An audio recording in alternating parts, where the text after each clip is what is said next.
Saraiva!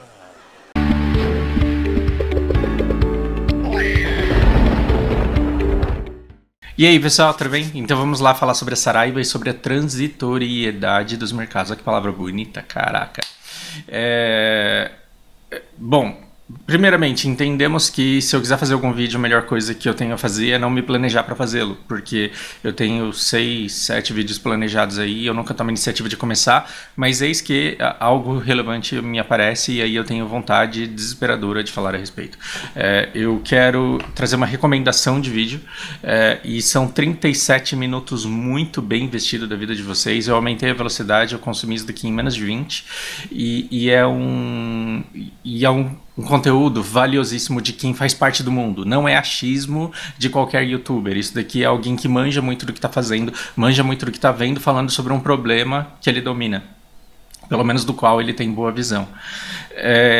Assista esse vídeo, mesmo que você esteja cagando para Saraiva, mesmo que você não compre livros físicos, mesmo que você não esteja interessado, porque isso daqui vai ser bom não no que se refere a livros, vai ser bom para você no que se refere a mercado e a transformações de mercado. Então assista, de preferência pause esse vídeo agora, assista o vídeo do cara que está aqui na descrição desse meu vídeo e depois volte aqui e aí você escuta as minhas considerações finais, tá? Então agora, tá, mudei, estou partindo do princípio que você assistiu aqui, então eu quero trazer alguns comentários relevantes. Hoje à tarde, quer dizer, depois de assistir esse vídeo há pouco tempo, eu entrei nessa lista. Esse cara aqui é um escritor americano, o cara vende pra caramba e escritor que vende pra caramba é porque faz uma leitura fácil. Então, ele faz novels e assim, aquela leitura para quem não necessariamente quer uma obra de arte em suas mãos, mas quer alguma coisa que o entretenha, que faça passar o tempo muito rápido. As impressões que eu tenho de quando eu leio um livro desse cara é que eu tô assistindo um filme muito bom, que muito bem contado. Eu não sei se você tem um inglês intermediário e está procurando alguma leitura, se você tem um inglês intermediário para avançado e está procurando uma leitura legal, e se você gosta de ficção científica, eu recomendo muito o primeiro livro do Frankenstein, da série dele.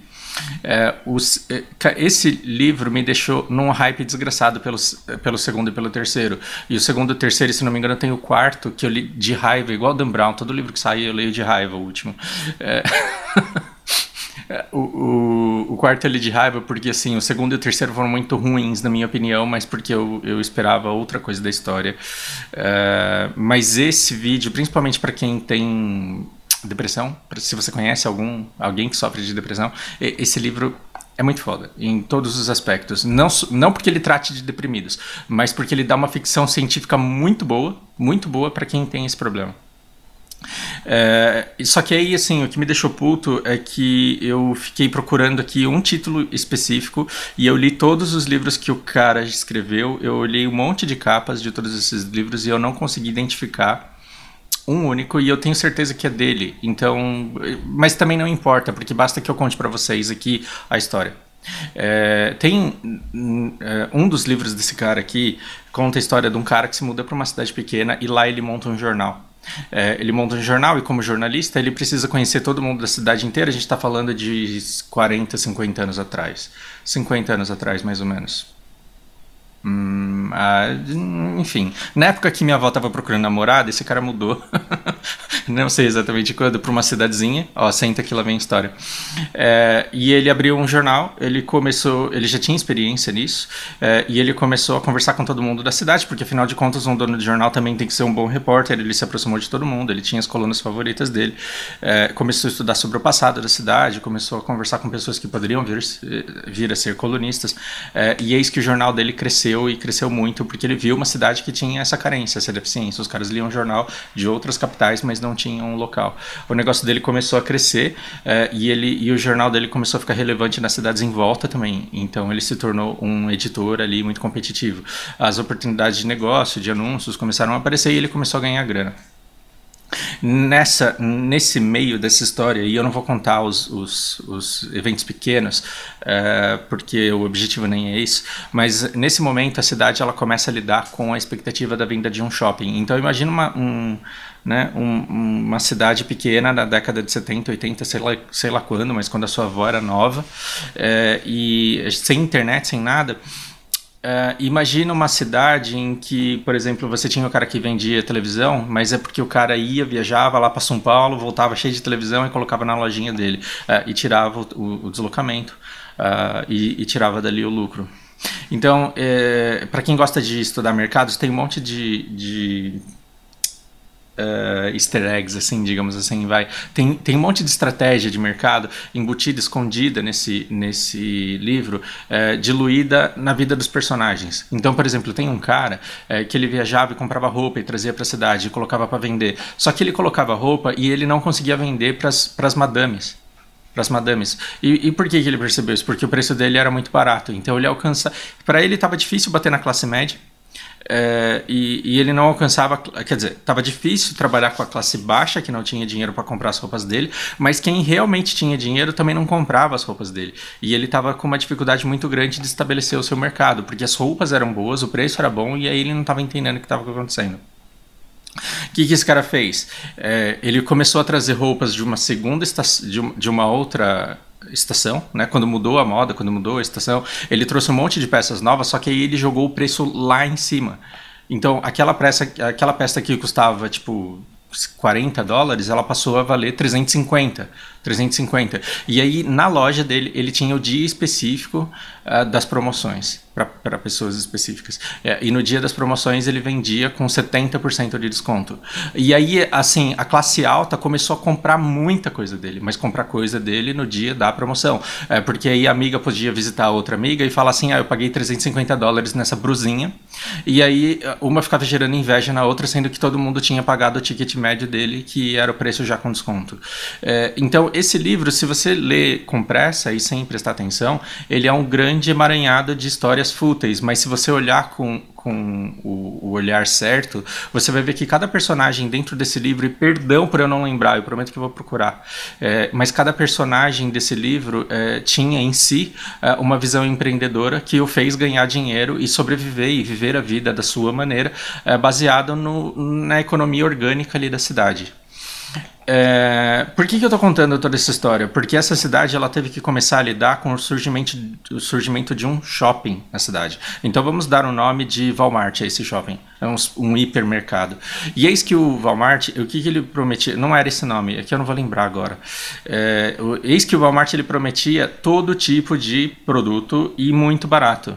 Então a cidade, a empresa ela entrava e aí ela prometia gerar emprego, ela gerava um monte de emprego e satisfazia o anseio da população de comprar coisas baratas, porque é o que todo mundo quer, afinal, o dinheiro de todo mundo aqui é muito suado. E eis que você chega lá e você vê que realmente tudo é muito barato e à primeira vista isso é uma maravilha. E o cara do jornal, esse nosso protagonista que mudou lá e abriu o jornal e começou a crescer, ele foi extremamente militante para impedir que esse shopping viesse. E por que ele foi militante para impedir que o shopping viesse? Porque ele sabia que, depois de ter estudado toda aquela comunidade, depois de ter entendido todo mundo que morava ali, ele tinha certeza absoluta que se aquele shopping chegasse na cidade, a economia quebraria em médio prazo. Seria bom a curto prazo, mas em médio prazo seria a ruína econômica daquela cidade. E eis que o povo, a população, estava cagando e andando para o futuro da economia da cidade. Eles queriam comprar barato, então todo mundo apoiou muito a vinda do shopping e o shopping veio. Eis que o cara que vendia a brusinha, né, que ele colocava lá vender o preço de 350, mas com desconto saía 100, o shopping, o que se propôs e o que chegou na cidade, ele vendia 45, a mesma blusa. E a televisão também, muito mais barato. E o que aconteceu? Todas aquelas pessoas que viviam de comércio naquela cidade, todas aquelas pessoas que viviam de comércio e serviço naquela cidade, elas quebraram. E aí elas não tiveram mais dinheiro. Então todos aqueles autônomos, pequenos empreendedores, eles acabaram tendo um destino tão amargo que a grande maioria se mudou. E aí a gente ficou com um shopping muito grande, inviabilizando a economia da cidade, e as pessoas começaram a mudar por falta de recursos, por falta de sustentabilidade local. O que o cara quis dizer com esse livro? E isso lá atrás, porque esse livro o cara escreveu, tipo, por volta do ano... Eu li, se não me engano, em 2007, 2008, não vou lembrar exatamente quando. Mas não é um livro tão novo assim. vocês verem como eu sou velhinho. O que a gente está vendo? No Japão, a gente tem esse grupo aqui, ó, que chama Rakuten. O que virou o varejo do Japão? O varejo do Japão se resume a: você vai numa loja de eletrodomésticos, você pega o eletrodoméstico na mão, olha para ele, fala, nossa, gostei, é esse aqui que eu quero. Aí você volta para sua casa, você entra nesse site aqui e digita aquilo que você quer aqui, e aí você vai comprar, e com certeza você vai comprar muito mais barato do que você enxerga na loja. Tudo bem? O frete disso daqui vai ser muito barato, os caras vão entregar na sua casa muito rápido, e eles não têm o problema do ponto físico, eles não têm que sustentar um ponto gigantesco no shopping. Aí você fala, e olha como o japonês é foda. Eu posso estar falando muita besteira porque eu vou falar limitado ao pouco conhecimento que eu tenho do tempo que eu estava lá, e já faz um bom tempo. Mas na época que eu voltei, eu ficava olhando para esse site aqui e eu falava, cara, o varejo do Japão ele vai quebrar. Ele vai quebrar. Até que eu precisei comprar eu não lembro, acho que foi um teclado ou uma impressora, eu não lembro exatamente o que eu comprei. E aí eu fui na loja, eu olhei o produto, voltei para minha casa, entrei aqui nesse site, e aí eu comprei o produto, e eis que me chegou um produto vindo da loja que eu tinha ido visitar. Vocês entenderam alguma coisa? É igual eu ir no meu vizinho, na loja do vizinho, olhar o produto, voltar para minha casa, comprar pelo site, e o vizinho me entregar uma caixa aqui com a máquina que eu comprei, e eu pagar para esse site, não diretamente para o vizinho. Estão entendendo? E aí quando eu vi isso, eu fiquei curioso, né? Eu falei, ó, eu vim aqui ontem, eu olhei, foram vocês que mandaram, mas vocês trabalham junto com o Rakuten. E aí o cara ficou sem graça, não sei se ele estava à vontade de falar sobre isso, mas depois ele me explicou. Então, o que acontece é que a loja física ela tá lá, ela faz as operações normais, mas aí esse grupo aqui, para não quebrar todo mundo, para não quebrar os varejos locais, ele procura nas lojas mais próximas do endereço da pessoa, aquela que tem disponibilidade daquele produto para entrega imediata. E aí ela intermedia. E aí e aí eu falei, mano, esquece que você é representante da loja, vamos falar aqui como vizinho, como gente que mora no mesmo bairro. Esquece que você trabalha na loja, vamos falar como cidadão japonês. Você pode trocar uma ideia com isso? Isso daí não é uma bosta. E aí, e aí o cara falou, olha, mas é melhor do que nada. Então, deixa eu tentar lembrar aqui, se não me engano custava 30 mil ienes, não vou lembrar exatamente na loja dele, e eu devo ter comprado por alguma coisa em torno de 23. E aí, assim, ele falou, eu não tenho lucro da venda total, mas eu tenho um pequeno lucro que viabiliza a subsistência da loja.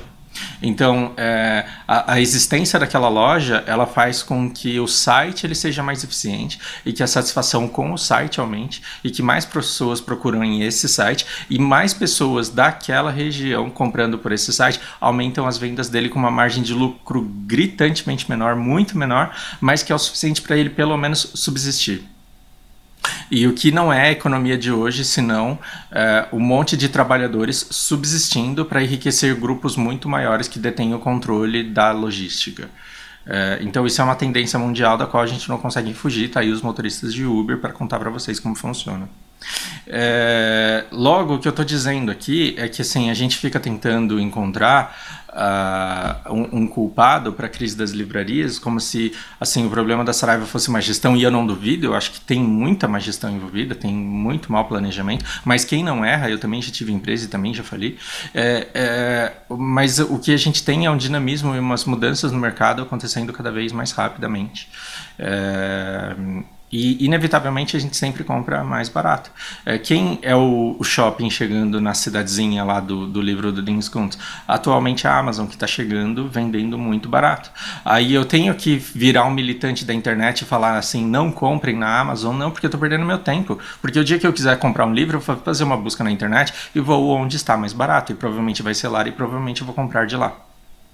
Mesmo que eu queira, é que eu compro só e-books, né? Então, a Kindle ela já é da Amazon.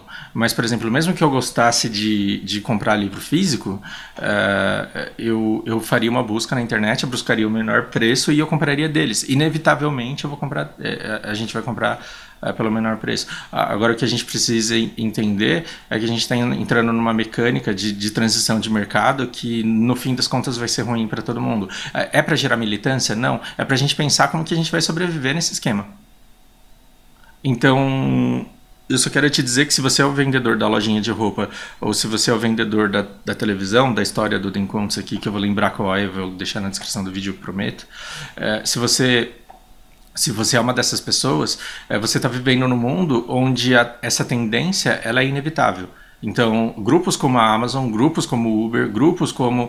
Eles vão continuar chegando e você vai ter que planejar a sua vida a partir de hoje, levando em consideração essas estruturas. Então, antes de você dedicar a sua vida inteira a uma faculdade que você não sabe, na qual você não sabe o que você vai aprender, e entrar numa empresa sem saber o que você vai fazer, você tem que olhar para o mercado e estudar sim, e trabalhar sim, mas ver onde é que você vai conseguir gerar valor, porque cada vez mais ganhar com logística e com prestação de determinados serviços e com comércio vai ficar difícil, né? Então, o que é que você tem para oferecer para essas distribuidoras? O que é que você tem para oferecer para o mercado para que você possa constantemente gerar valor, apesar dessas mudanças que estão em andamento? Uma parte bem legal desse livro também é no momento em que um grande grupo chega para comprar o jornal dele e o cara dá um preço absurdo, né? O cara chega e fala assim, eu tô chegando aqui, eu quero incorporar o seu jornalzinho, e a empresa dele devia valer ali uns $100 mil, que era a grana que ele tinha investido, todo o equipamento que ele tinha, mais o imóvel que ele ocupava e o preço da marca. Devia valer uns 100, o cara pediu 1,5 milhão. Isso, tipo, 40 anos atrás, na época que a nossa avó era nova, né? Tava procurando namorada no classificado de encontros do jornal. $1,5 milhão era dinheiro pra cacete. E era uma proposta ridícula. E aí você participa dessa negociação até que o grande grupo ele paga. Tendo comprado um monte de jornais pequenininhos de outras cidades por $100 mil, ele pagou $1,5 milhão no jornal do cara. Por quê? Porque os estrategistas que estavam incorporando esses jornais sabiam exatamente quanto aquilo valia a longo prazo. Sabiam o valor daquilo. E na verdade, quando o cara vendeu o jornal dele, ele estava vendendo a forma como ele fazia com que aquelas pessoas daquela cidade enxergassem a realidade. Então, na verdade, o que ele estava vendendo o jornal, porque ele estava oferecendo ao grupo comprador a possibilidade de moldar a forma daqueles habitantes daquela cidade de pensarem de acordo com a vontade deles. Porque hoje nós já temos muitos influenciadores da internet. Agora, 40 anos atrás, a gente não tinha tantos assim. E um cara dono do jornal, como nós tivemos algumas famílias donos da Veja, da Carta Capital e de outros veículos de comunicação, como a gente teve determinados grupos donos de determinados veículos, durante muito tempo eles foram totalmente capazes de fazer com que a população pensasse exatamente da maneira que eles queriam que as pessoas pensassem. Eu acho que eu perdi um pouco o foco, mas se você perguntar para mim qual é o principal objetivo desse vídeo, é justamente que você assista esse vídeo do cara que eu recomendo fortemente que você veja e que você pense para onde é que os nossos mercados estão indo. E antes de você tacar fogo, querendo acabar com o capitalismo, eu só quero te dizer que você não vai conseguir. Então, já que você não pode salvar a humanidade para que a gente viva no nosso mundo utópico de comunismo ou de anarcocapitalismo, ou, né, de libertarianismo, que é uma ideia linda, assim como o comunismo também é uma ideia linda, e a ideia pura do socialismo é muito boa. Se a gente conseguisse chegar nela, seria muito boa. Se a gente conseguisse chegar numa comunidade sem Estado, também seria maravilhoso, onde tudo funcionasse bem. Mas já que a gente não pode, em curto prazo, como é que a gente vai se adaptar para sobreviver sem passar perrengue no mundo que está se tornando o que ele está se tornando? Pensem aí, reflitam. Espero que seja útil.